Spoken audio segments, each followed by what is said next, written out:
പുരുഷന്മാരും ഇതിൽ പറയാം. ഇപ്പോ എന്റെ ഒരു അനുഭവത്തില് ഒരാൾക്ക് ഒരു അടിപിടി കേസായിരുന്നു. അപ്പൊ ആ കേസ് കേസ് കൊടുക്കുന്ന സമയത്ത് ഓപ്പോസിറ്റിൽ ഒരു സ്ത്രീയെ കൊണ്ടുവന്നിട്ട് ആ സ്ത്രീയുടെ പേരിൽ സ്ത്രീയെ തൊട്ടു എന്നും ആ സ്ത്രീയെ അസഭ്യം പറഞ്ഞു എന്നിട്ട് ഒരു കൗണ്ടർ കേസ് കൊടുക്കും. അപ്പോൾ ഈ കേസ് പിൻവലിക്കേണ്ടി വന്നു.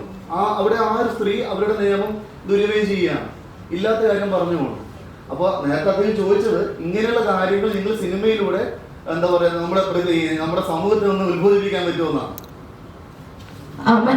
ചോദ്യം. മനസ്സിലായി. അപ്പൊ ഇത് ഒരു 100 കേസസിൽ ഒരു കേസ് ആവില്ലേ? അപ്പൊ നമ്മള് ബാക്കിയുള്ള 99 കേസസിനെ കുറിച്ചല്ലേ നമ്മൾ സംസാരിക്കുന്നത്. അയ്യോ, അത് ശരിയാണ്, അതൊക്കെ തെറ്റാണെന്ന് ഞാൻ പറയുള്ളൂ. ഇത് ക്ലാരിറ്റി ഇല്ലാതെ, വാലിഡിറ്റി ഇല്ലാതെ എന്തെങ്കിലും ഒരു കേസ് ആരെങ്കിലും മെയിലാണെങ്കിലും ഫീമെയിൽ ആണെങ്കിലും പറഞ്ഞിട്ടുണ്ടെന്നുണ്ടെങ്കിൽ അത് തെറ്റ് തന്നെയാണ്. ഒരു സ്ത്രീ പോലീസ് സ്റ്റേഷനിൽ പോയിട്ട് അവർ പറഞ്ഞ ഉടനെ തന്നെയാണ് മറ്റേ ആളെ എഫ്ഐആർ ഫയൽ ചെയ്ത് 14 ദിവസം റിമാൻഡ് ചെയ്യും. കാരണം അത് കഴിഞ്ഞാണ് കോടതിയിൽ എത്തുന്നത്. പക്ഷേ ഈ 14 ദിവസം ഇദ്ദേഹം നിരപരാധിയായ ഇദ്ദേഹം 14 ദിവസം കിടക്കേണ്ടി വരും, ജയിലിൽ കിടക്കേണ്ടി വരും, സമൂഹത്തിന് മുമ്പിൽ മോശക്കാരനാവുകയും ചെയ്യും. മുമ്പിൽ പട്ടാളക്കാരന്റെ മാധ്യമങ്ങളെല്ലാം വലിയ രീതിയിൽ ട്രെയിനിൽ വെച്ച് സ്ത്രീയെ പീഡിപ്പിച്ചെന്ന രീതിയിൽ വാർത്ത വലിയ രീതിയിലായിരുന്നു. പക്ഷെ അദ്ദേഹം നിരപരാധിയെന്ന് പറഞ്ഞപ്പോൾ വലിയ രീതിയിലൊന്നും വാർത്ത വന്നിട്ടുമില്ല.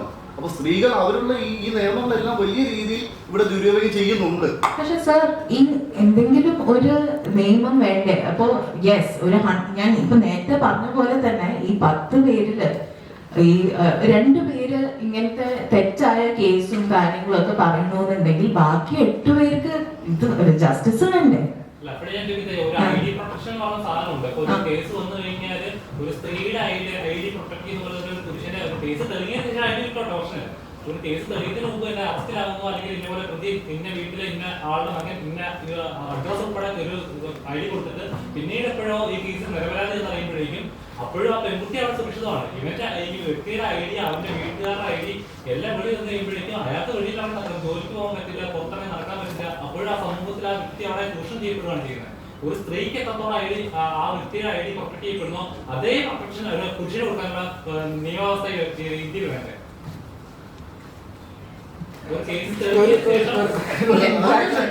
ഒരു ഇന്ററാക്ഷനുള്ള പറ്റി ഞാൻ ഇടപെട്ട് പറയാം.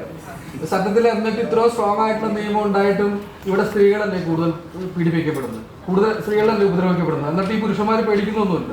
അതിൽ ഇതിന് ശക്തമായ നിയമം തന്നെ അല്ല, അത് ഒറ്റപ്പെട്ട കേസുകളാണ്. അത് സൊസൈറ്റിയുടെ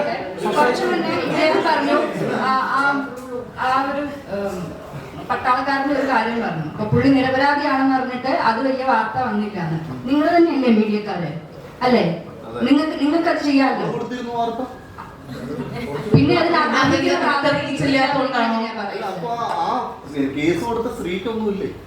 കേസ് കൊടുത്ത സ്ത്രീക്ക് എതിരായിട്ടൊന്നും ഉണ്ടായിട്ടില്ലല്ലോ. എന്തെങ്കിലും ഉണ്ടാവണമെങ്കിൽ ആ പുള്ളി ചിലപ്പോ കംപ്ലൈന്റ് കൊടുത്തിട്ടുണ്ടെങ്കിൽ ഉണ്ടായേക്കാം. അതും റിപ്പോർട്ട് ചെയ്യേണ്ടത് നിങ്ങളാണ് മീഡിയക്കാര്, നിങ്ങളാണ് ചേഞ്ചസ് കൊണ്ടുവരേണ്ടത്. ഞങ്ങള് ആക്ടേഴ്സ് ആണ്, ഞങ്ങള് സിനിമ ചെയ്യുന്നവരാണ്. സിനിമ കൊണ്ട് ഈ സമൂഹത്തിന് ഉത്ബോധിപ്പിക്കാൻ പറ്റുമെന്നാണ് അദ്ദേഹം ചോദ്യം.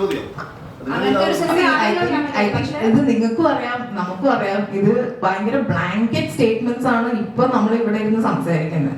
ഒരു ഭയങ്കര ബ്ലാങ്കറ്റ് സ്റ്റേറ്റ്മെന്റ്സ് ആണ്. എന്ന് വെച്ചാൽ എന്റെ ഒരു അഭിപ്രായത്തിൽ ഇവിടെയും അവിടെയും തൊടാതെയാണ് നിങ്ങളുടെ ചോദ്യങ്ങളും നമ്മുടെ ഉത്തരങ്ങളും. അങ്ങനത്തെ ഒരു സിനിമ ഉണ്ടാക്കാൻ പറ്റുമോ എന്നാണ് നമ്മളോട് ചോദിക്കുന്നത്, ഇല്ലേ? അത് ഞങ്ങളോടല്ല ചോദിക്കേണ്ടത്.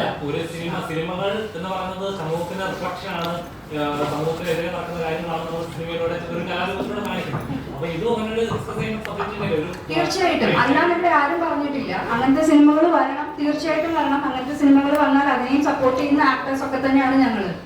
ഒരു ചോദ്യം, അതായത് ഈ സിനിമ ഒരു പ്രമേയപരമായിട്ട് മലയാള സിനിമയിൽ ഒരു സ്റ്റെപ്പ് മുന്നോട്ട് കൊണ്ടുവന്ന് വിശ്വസിക്കുന്ന ആളാണ്.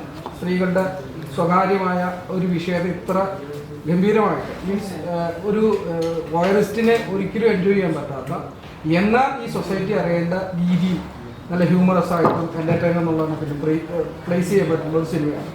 ഇത് ഈ സമൂഹത്തിൽ എല്ലാവരും കാണേണ്ടതാണ്, പുരുഷന്മാരും സ്ത്രീകളും കാണേണ്ടതാണ് എന്ന് വിശ്വസിക്കുന്ന ആളുമാണ്. ഞാൻ അത് വെച്ചുകൊണ്ട് ചോദിക്കാം, ആക്ച്വലി നിങ്ങളുടെ സിനിമ എന്താണെന്ന് ഒരു 4-5 സെന്റൻസിൽ പറയാൻ പറ്റും?